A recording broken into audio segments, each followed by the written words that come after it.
Thank you for staying with us. Now for the home stretch. Kelvin Sapp is an event performer, comedian, music director. He holds a double honorary doctorate award in public administration from the Institut Supérieur de Communication et de Gestion. That's why you should be the one to take it. No wonder. Now I understand. So that is our artist of the week today. Kelvin, good morning to you. Good morning. What is a public admin awardee? Double honor award doing. Even you are finding it funny, you are laughing.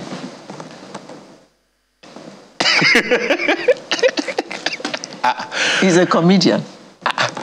What are you doing in comedy with 2 honorary awards in public administration? You are supposed to be a politician. You know this line of our work. People that just like what you do, they want to honor you. They always look for the way they feel you appreciate the honor to honor. That was how that doctorate award came in. So they award you because you are doing comedy. They award you public administration award 2. It's just the grace of God. There's nothing I can say. It wasn't paid for. It wasn't bought. I was just called upon on a particular day to say, Kelvin, we want to give you this award. So that was how. Okay. So tell us, how did you get into comedy? I think I got into comedy from a friend of mine. Actually advised me to get into comedy. I was actually clowning in the school hostel while I was doing a diploma in law at the Delta State University where I did my diploma. I was clowning, and my friend said, "This thing you are doing, you can actually do it as a full-time job or as a comedian." So he encouraged me. His name is Prince, who is also a comedian. So that was how I started. From school. Wait. I beg, wait. Delta State University. What did you study before your friend came and told you that you could do comedy? I was studying diploma in law. I was doing diploma in law. How then relate, my brother? That's the country we live in. It does not relate. Man must work. Man must work. I have a friend who had a 2-1 in microbiology. He's a comedian. Yeah. So the micro, his own is using microphone. It's just microbiology, microphone. I see. Interesting. So, you were in the choir. Then you became a choir master. Yeah, music director 2 times. And then you went to go and study law. And then you became a comedian. Oh boy, your road long. I never. Go on.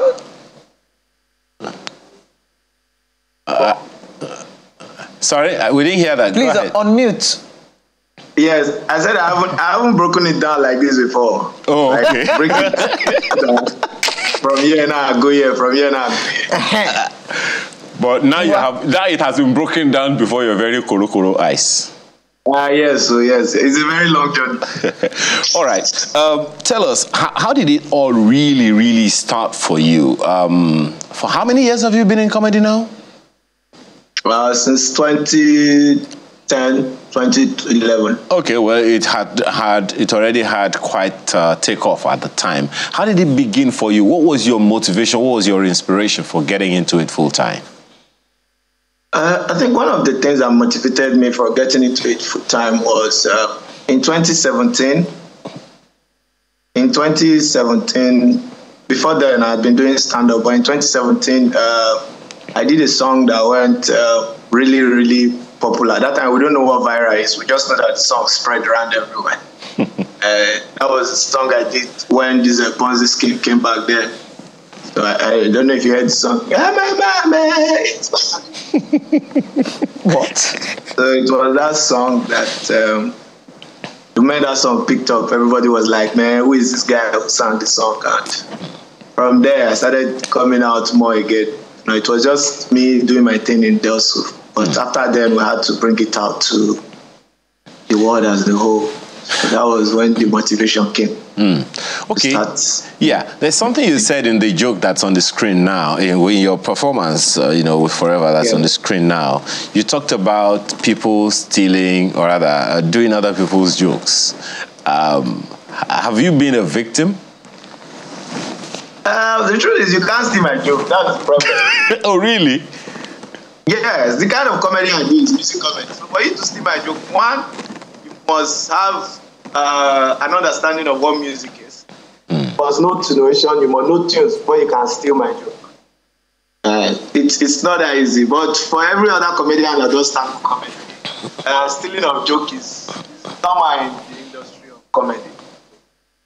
The ones I hate is the ones that will steal the joke, and when they want to perform it, they perform it word for word, they don't improvise. Some will even go and look for the outfit you wore that day you crack the joke so that the joke will be well tailored. So that's wow. So how are you dealing with that in the industry? If it was music, we would say it's copyrighted. Credits could be given, royalties and all. But for comedy, how are you guys dealing with it?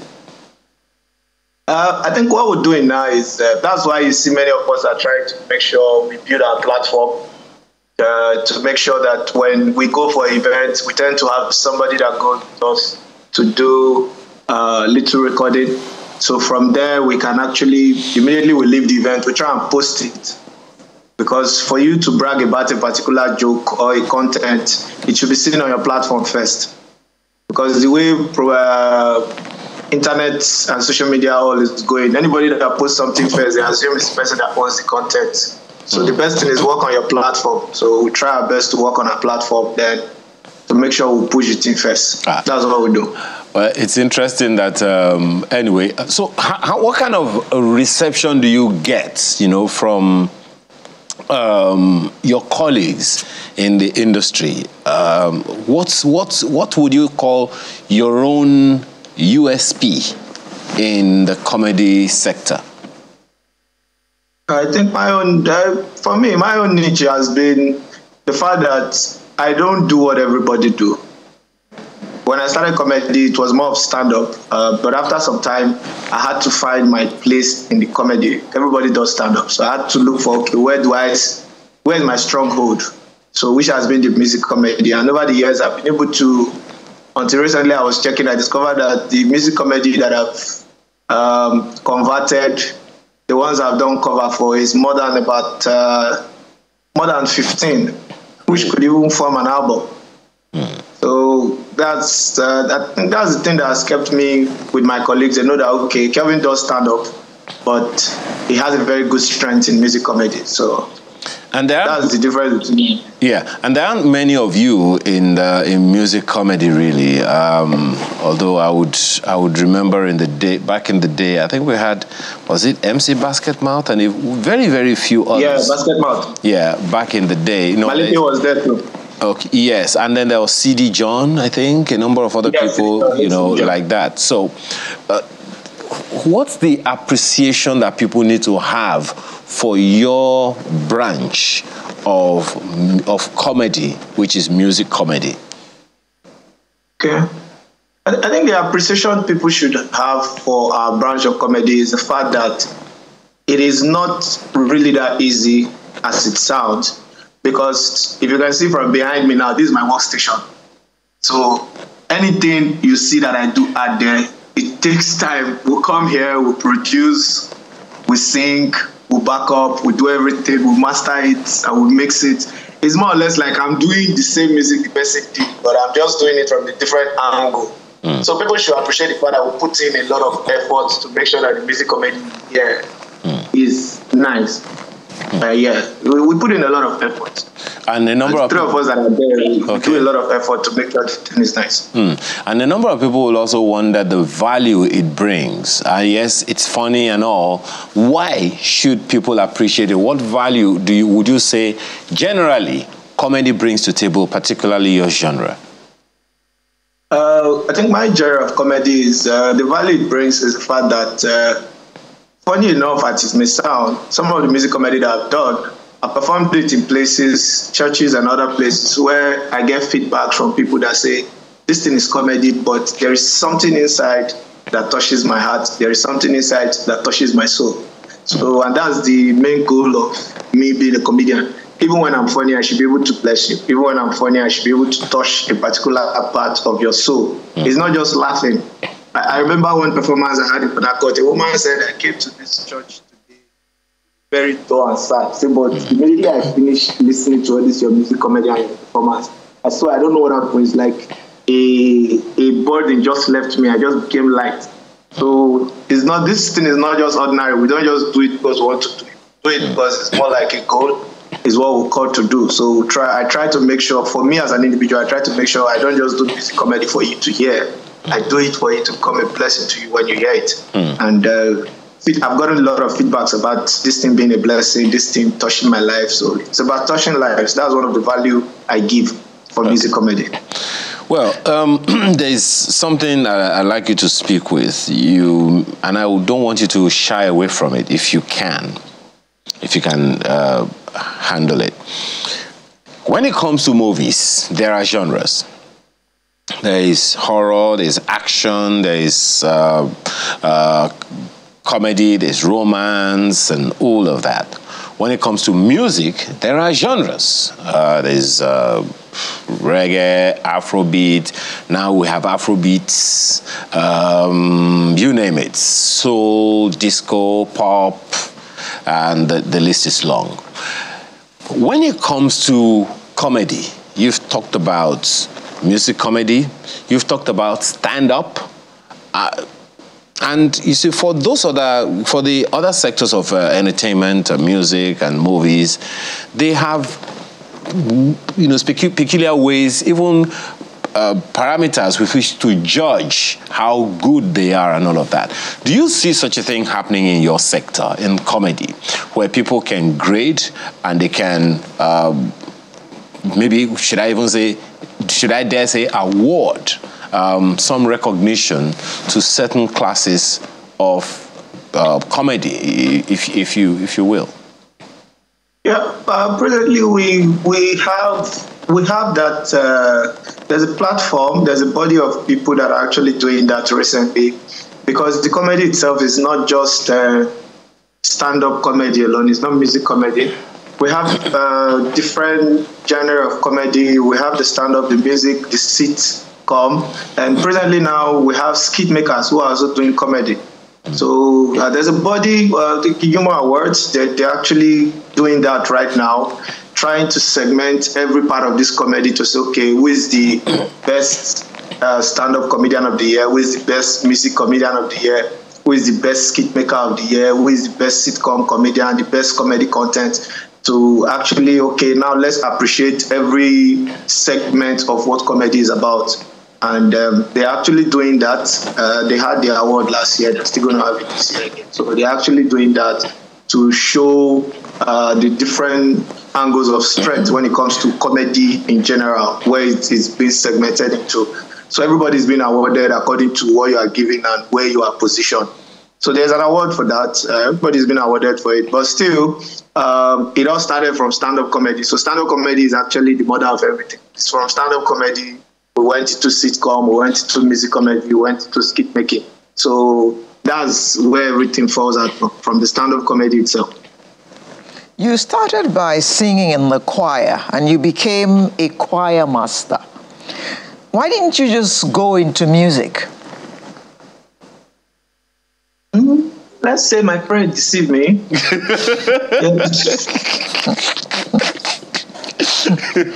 But you're also a musician, right? Yes, I am a full musician, full time. But you prefer comedy? No. I can't say I prefer comedy. But people tend to ask me all the time, Kelvin, if you had to choose between comedy and full-time music, what will you do? And truth be told, I will pick full-time music. The reason being that, like I said it some days ago, and it's not strange that the question is coming. The truth is, I like being a musician. I like singing. I do more of gospel music, so I like singing gospel music. I love blessing people. It's what God has called me to do.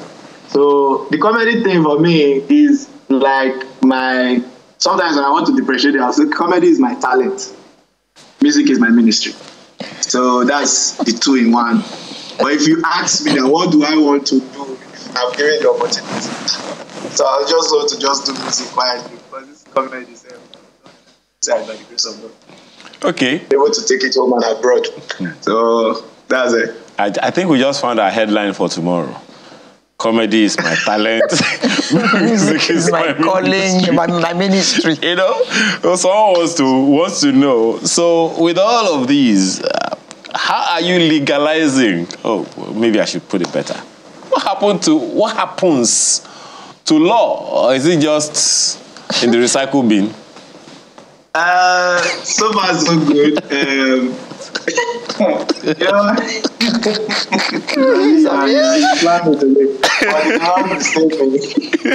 So far so good. I went back to school after running around diploma in law. The law unlawed me. But so far I got admission again, and I ended up studying international studies. Okay. Same Delsu main campus. Those grades I'm looking at. Oh dear, we're losing you. Okay. Okay, well, we have to thank you and wish you well. But before you go, in 30 seconds, what should we expect next from Kelvin Sapp? What's to expect from Kelvin Sapp? 2024, like I said, is a year of ministry. 2024 is a year of ministry. By 2024, by God's grace, not by my own power, but by the help of God, I'm going to be cutting down on comedy a lot because I have to now face what God has assigned me to do in 2024. So in 2024, it's going to be a lot of ministry work, taking the ministry of singing very seriously. And that's what they should expect. We're already working on an EP that will be dropping in 2024. Songs are ready. By 2024, I'm going to be dropping songs officially as a gospel minister by God's grace. Well, what can we do but wish you well today on the program? Because, hey, it's the best, of it for you that we can only wish. I really wish you were in Lagos. We would have arrested you as well. But, hey, what can we do? Kelvin Sapp, musician, comedian, music director, wannabe lawyer, or should I be lawyer once upon a time? International relations in view. Thank you very much for being our guest on Sunrise today. We wish you all the best, especially in this Christmas period when you all are very busy people. Yes. Thank you very much. Thank you. So that brings to a close Sunrise for today. Don't forget that next week is going to be a very special Christmas program. We are having our December Sunrise special. And all the big names are going to be here. We're going to have guests in the studio as well. I'm Alero Edu, wishing you all the best until next week. And I'm Ayo Makinde. Have a wonderful rest of your weekend.